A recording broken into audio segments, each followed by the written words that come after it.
Assalamu alaikum warahmatullahi wabarakatuhu.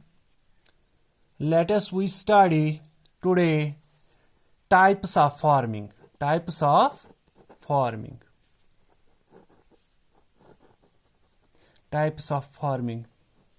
पिछला जो हमारा टॉपिक था वो एग्रीकल्चर के बारे में हमने पढ़ा, एग्रीकल्चर क्या होता था। आज हम पढ़ेंगे बेटा types of farming. Types of farming. Types of farming में 3 टाइप्स हैं। जो पहला वाला ये टाइप है वो है प्रिमिटिव। जो पहला वाला टाइप है वो है प्रिमिटिव सबसिस्टेंस फार्मिंग। जो सेकंड है बेटा वो है इंटेंसिव सबसिस्टेंस फार्मिंग। जो थर्ड है वो है कमर्शियल सबसिस्टेंस फार्मिंग।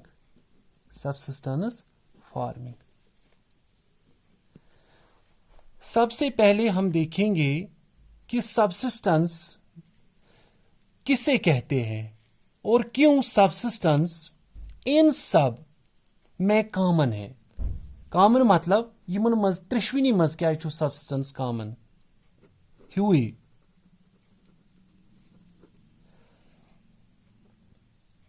तो हम पहले देखेंगे कि सबसिस्टेंस होता क्या है। Subsistence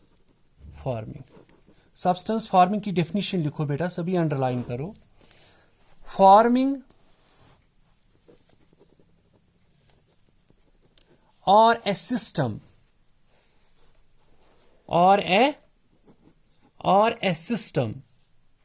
of farming that provides all or almost all the goods, लिखते हो बेटा, all the goods required by the farm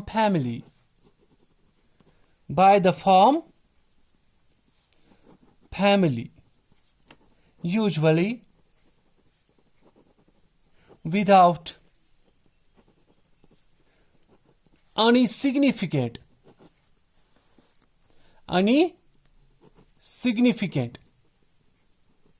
surplus for sale.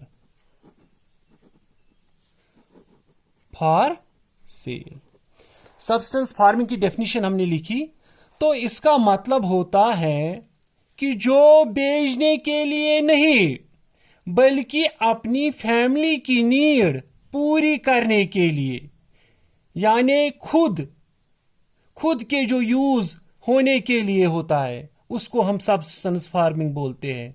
इसमें फील्ड इतना कम होता है, वो सिर्फ अपनी फैमिली की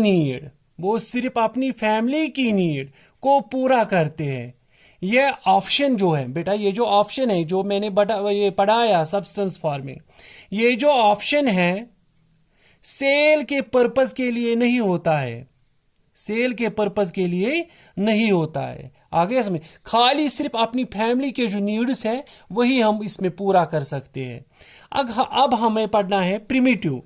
क्या पढ़ना है बेटा? Primitive substance. मैंने बोला इन तीनों में से ये जो सब्सटेंस ये कॉमन क्यों है, तो इसके लिए हमने ये डेफिनेशन भी पढ़ी और ये भी बताया। अब हम पढ़ेंगे प्रिमिटिव क्या होता है। प्रिमिटिव लिखो, प्रिमिटिव सबसिस्टेंस फार्मिंग। लिखा बेटा? अंडरलाइन करो, ये प्रिमिटिव सब्सटेंस फार्मिंग करो अंडरलाइन।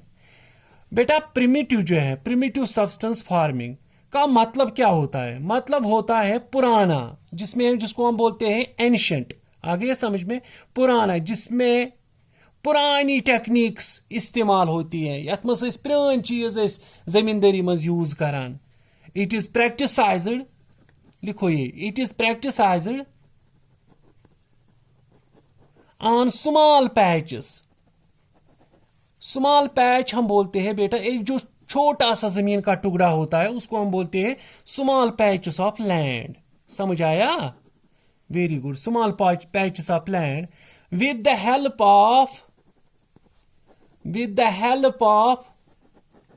प्रिमिटिव टूल्स, टूल जो हमारे पास होते थे उन दिनों, लाइक एडजी, स्पेड। आ गए समझ में बेटा कि प्रेनिस यम साथ प्रेन गोड जमींदारी करान, पता है हमें उसमें क्या करते थे? वो एक छोटा सा हमारे पास एक स्मॉल पैच ऑफ लैंड होता था, हम उसमें यही एडजी यथ मज टांगुर वांगुर तुलान तम सत जमींदारी करान, या स्पेड होता था। आ गए समझ में? एंड फैमिली कम्युनिटी, जो हमारी फैमिली कम्युनिटी थी ना, जो हमारे घर के सिबलिंग्स होते हैं, वही हम उसमें लेबर फॉर सेल्फ कंजप्शन। आ गए समझ में? लेबर की जरूरत नहीं पड़ती थी उसमें। आ गए समझ में? Self consumption, spade. आ गए समझ में? लेबर फॉर सेल्फ कंजप्शन, लिखो बेटा, labour for self consumption. Self consumption है, ये अंडरलाइन करो बेटा यहां।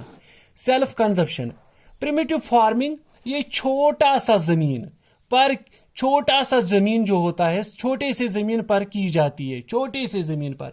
मैंने अभी भी बोला छोटे से जमीन पर पुराने तरीके के टूल इस्तेमाल करते हैं इसमें। आगे समझ में? हम इसमें लेबर को हायर नहीं करते हैं, HIRE, हायर नहीं करते।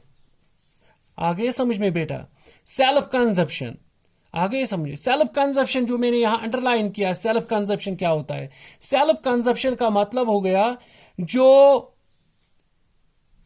खाली खुद के लिए यूज होता है, जो खाली खुद के लिए यूज होता है, और ये मॉनसून्स पर डिपेंडेंट होते हैं। ये जो प्रिमिटिव सब्सटेंस फार्मिंग है, ये वो जमींदारी है जो मॉनसून्स पर डिपेंडेंट होती है। जब मॉनसून शुरू होते हैं फिर ये जमींदारी होती है। इसमें हम आर्टिफिशियल इरिगेशन नहीं यूज करते हैं, जो हम आजकल अपने जमीन में आर्टिफिशियल इरिगेशन यूज करते हैं, तो उन दिनों हम आर्टिफिशियल इरिगेशन यूज नहीं करते थे। और इसमें हम फर्टिलाइजर का इस्तेमाल, आगे समझ में? फर्टिलाइजर का इस्तेमाल नहीं करते हैं। इसमें अगर बारिश न हो, अगर इसमें बारिश न हो तो इस तरह की फार्मिंग नहीं हो सकती है।